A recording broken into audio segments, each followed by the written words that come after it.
بسم اللہ الرحمن الرحیم۔ السلام علیکم اسٹوڈنٹ، آج ہم علامہ محمد اقبال کی نظم پیغام کے اگلے اشعار کی تشریح پڑھیں گے۔ تیسرا شعر دیکھیے۔ کانپتا ہے دل تیرا اندیشہ طوفان سے کیا، ناخدا تو بحر تو کشتی بھی تو ساحل بھی تو۔ ناخدا یعنی کہ کشتی چلانے والا، بحر سمندر، اندیشہ طوفان طوفان کا ڈر۔ مفہوم: اے مسلمان، تیرا دل طوفان سے کیوں ڈرتا ہے، حالانکہ تو خود ہی ناخدا ہے، خود ہی سمندر، خود ہی کشتی اور خود ہی ساحل۔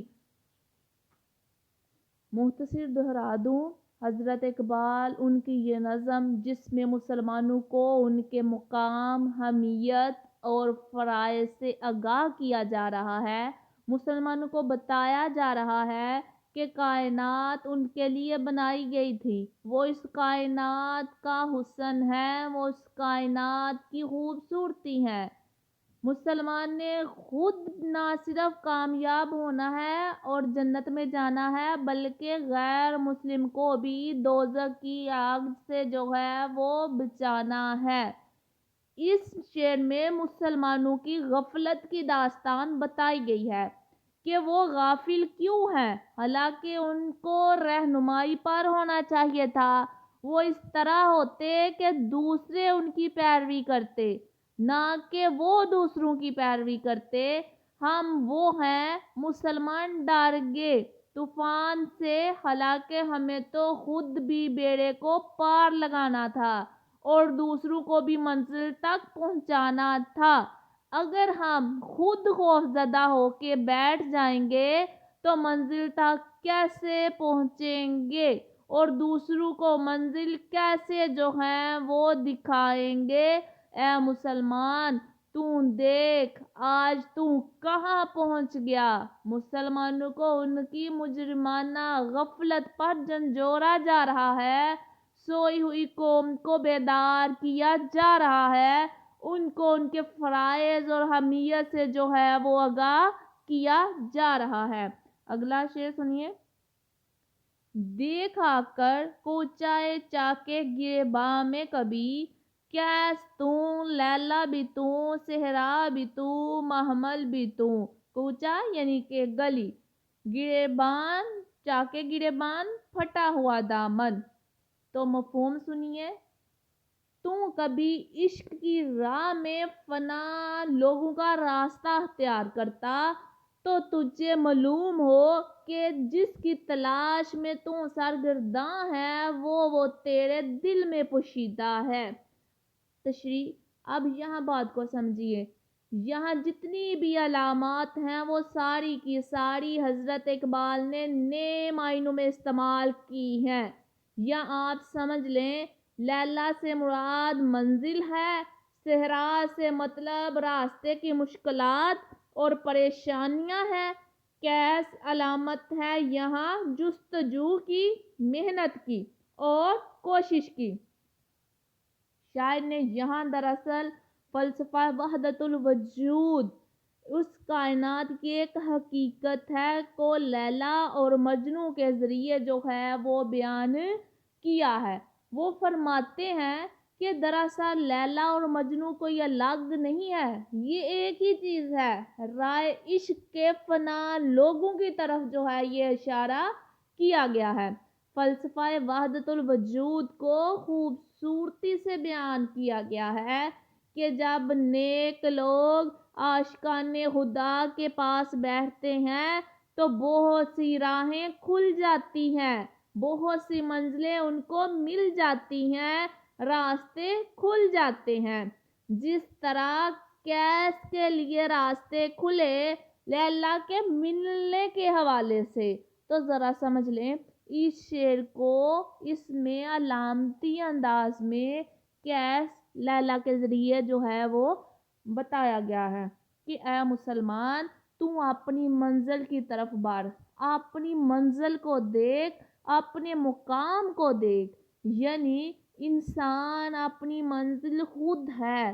جس طرح میں نے عرض کی ہے آپ سے کہ کیس اور مجنوں الگ الگ کردار نہیں ہے، شاعر ان کو ایک ہی بات کی طرف اشارہ کر رہا ہے، یعنی کیف جو منزل کی تلاش میں ہے، لیلا جو منزل ہے، اور صحرا راستے کی مشکلات میں اپنی منزل کے تلاش میں ہوں۔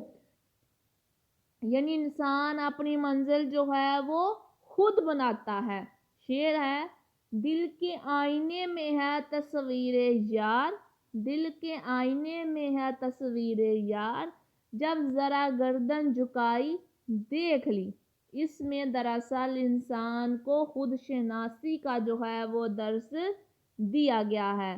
بات کو سمجھیں، اس میں لیلا مجنوں کے ذریعے ایک خوبصورتی پیدا کی گئی ہے، ان کو نئے مفاہیم جو ہیں وہ لیے گئے ہیں، اور دراصل بتایا گیا ہے فلسفہ وحدت الوجود کے ذریعے کہ انسان ہی اپنی منزل ہے جس کو اس نے پہنچانا ہے، اور تب اس کو رب تعالیٰ کی ذات سمجھ آئے گی۔ اگلا شعر دیکھیے، وائے ندانی کہ تو محتاج ساقی ہو گیا، میں بھی تو، مینا بھی تو، ساقی بھی تو، محفل بھی تو، وائے افسوس، ندانی یعنی کہ کم عقلی، میں شراب، مینا شراب کا برتن، محفل شراب خانے کی رونق۔ تو اس کا مفہوم کیا ہے؟ اس میں شاعر کیا کہتا ہے؟ افسوس کہ تو کس قدر نداں ہے کہ اپنے آپ کو ساقی کا محتاج بنا لیا ہے، حالانکہ تو خود ہی شراب، خود محفل اور خود ہی رونق محفل بھی ہے۔ میں بار بار ایک ہی بات عرض کر رہی ہوں آپ سے کہ اس میں مسلمانوں کو اس کے مقام، حیثیت اور فرائض کا احساس دلایا جا رہا ہے۔ مسلمان اس کائنات کی خوبصورتی ہیں، اس نے خود بھی کامیاب ہونا ہے اور دوسروں کو بھی ناکامی سے جو ہے وہ بچانا ہے۔ حیثیت سے، مرتبے سے آگاہ کیا جا رہا ہے۔ پہلے لیکچر میں بھی میں نے بتایا کہ حضرت اقبال نے مقام خودی کو بیان کر رہے ہیں کہ میں یہ جان جاؤں میں کون ہوں، میں نائب خدا ہوں، میں اشرف المخلوقات ہوں، مجھے بلند مقاصد کی تکمیل کے لیے دنیا میں بھیجا گیا ہے، تو مجھے اپنے مقصد زندگی سے آگاہ ہونا چاہیے۔ میرا مقصد زندگی کیا ہے؟ کائنات کو خوبصورت بنانا، کائنات کی رہنمائی کرنا، خود بھی کامیاب ہونا ہے اور دوسروں کو بھی کامیاب کرنا ہے۔ یہی پیغام ہے جو مسلمانوں نے باقی لوگوں کو بھی اور باقی دنیا کو بھی دینا ہے۔ شعر ہے، اپنی اصلیت سے آگاہ ہو اے غافل کہ تو، اپنی اصلیت سے آگاہ ہو اے غافل کہ تو، قطرہ ہے لیکن مثال بحر بے پایا بھی تو، اس قطرے کے اندر سمندر چھپا ہوا ہے، تو خود قطرہ نہیں ہے، تو سمندر بھی ہے، تو صرف انسان نہیں ہے، تو اس کائنات کی حقیقت بھی ہے، تو اس کائنات کا مقصد بھی ہے، تو اس کائنات کی رونق بھی ہے، تو اس کائنات کی منزل بھی ہے۔ شعر ہے، نہ صحبہ ہوں نہ ساقی ہوں، نہ مستی ہوں نہ پیمانہ، نہ صحبہ ہوں نہ ساقی ہوں، نہ مستی ہوں نہ پیمانہ، میں اس میں خانہ ہستی میں ہر شے کی حقیقت ہوں۔ حضرت اقبال خوبصورتی سے اس شعر میں بتا رہے ہیں کہ اس کائنات کی وجہ حقیقت مسلمان ہی ہے۔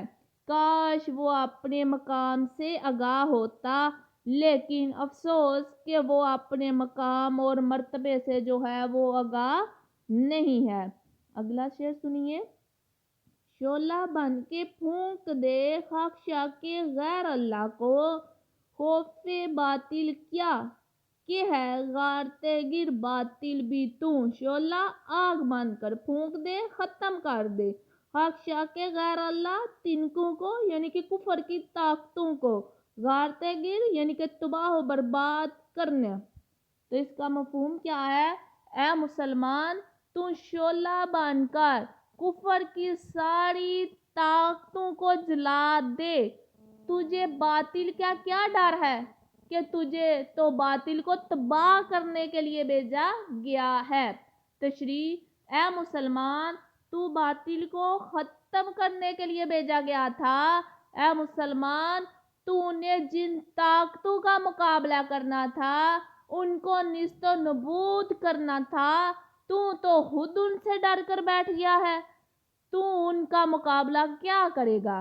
یعنی اے مسلمان، تم نے تو غیر مسلموں کو سدھارنا تھا، راہ راست پر لانا تھا، اپنے راستے پر لانا تھا، اور تو خود ان کے نقش قدم پر چل پڑا۔ حالانکہ تو نے تو ان کی رہنمائی کرنی تھی، نہ کہ ان کا پیچھا کرنا تھا۔ تو ایک ہی بات بار بار انسان کو اس کا مقام جو ہے وہ بتایا جا رہا ہے۔ شعر ہے: پانی پانی کر گئی مجھ کو قلندر کی یہ بات، پانی پانی کر گئی مجھ کو قلندر کی یہ بات، تو جھکا جب غیر کے آگے نہ تن تیرا نہ من۔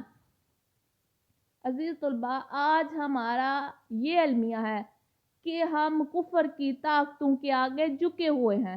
قرآن مجید میں اللہ تعالیٰ فرماتے ہیں، یہ یہودی اور انصار تمہارے دوست نہیں ہو سکتے۔ تو حضرت اکمال اسی طرف جو ہیں وہ توجہ دلا رہے ہیں کہ ہمیں اپنے مقام سے آگاہ ہونا چاہیے۔ مسلمان کی کیا شان ہے، مسلمان کی کیا پہچان ہے؟ حضرت اقبال یوں بیان کرتے ہیں: ماں سوا اللہ کے لیے آگ ہے تکبیر تیری، ماں سوا اللہ کے لیے آگ ہے تکبیر تیری، تو مسلمان ہو تو تقدیر ہے تدبیر تیری۔ یعنی مسلمان تو اپنی قسمت خود بناتا ہے، اپنی قسمت خود سنوارتا ہے، وہ قسمت کا محتاج نہیں ہوتا، وہ رہنما ہوتا ہے۔ مسلمان نے دنیا کی رہنمائی کرنی ہے، اور اسی طرف جو ہے وہ اشارہ کیا جا رہا ہے۔ آخری شعر دیکھیے: بے خبر تو جوہر آئینہ ایام ہے، تو زمانے میں خدا کا آخری پیغام ہے۔ جوہر یعنی کہ حاصل، آئینہ شیشہ، ایام زمانے کو کہتے ہیں۔ تو اس کا مفہوم کیا ہے؟ اے خبر، تو بدلتے زمانے میں شیشے کا وہ قیمتی موتی ہے جو اس دنیا کے لیے خدا کا آخری پیغام ہے۔ تشریح: میں پہلے لیکچر میں وضاحت کر چکی، نبی پاک صلی اللہ علیہ وسلم آخری نبی، ہم آخری امت۔ پہلے انبیاء کا کام تھا دین کی تبلیغ کرنا، دین کا پیغام پہنچانا، اب یہی کام مسلمانوں کا ہے۔ اللہ قرآن میں فرماتے ہیں، تم میں ایک جماعت ایسی ضرور ہونی چاہیے جو لوگوں کو دین کی طرف بلاتی رہے۔ اب وہ کام جو پہلے انبیاء کیا کرتے تھے، وہ فریضہ مسلمانوں کو انجام دینا ہے، اللہ تعالیٰ کا پیغام دنیا تک پہنچانا ہے۔ اب کیونکہ آخری قوم ہے مسلمان، اس لیے بھی یہ پیغام اللہ کا آخری پیغام ہے جو مسلمانوں نے رہتی دنیا تک تمام روح کائنات کے انسانوں کو پہنچانا ہے۔ آگے شعر ایک ہی بات بار بار بتا رہی ہوں: اے مسلمان، تو اپنے مقام، اپنے مرتبے، اپنی حیثیت کو پہچان، اللہ کا پیغام دنیا تک پہنچا، خود بھی کامیاب ہو، دوسروں کو بھی ناکامی سے بچا۔ کس کائنات کی خوبصورتی مسلمان ہے، یہ کائنات مسلمان کے لیے تخلیق کی گئی ہے۔ مسلمان نے اس کائنات کو چلانا ہے، بچانا ہے، اور اس کی رہنمائی کرنی ہے۔ یہ وہ تصور ہے مسلمان کا جو حضرت اقبال پیش کرتے ہیں، یہ وہ تصور ہے جو قرآن مسلمان کا پیش کرتا ہے۔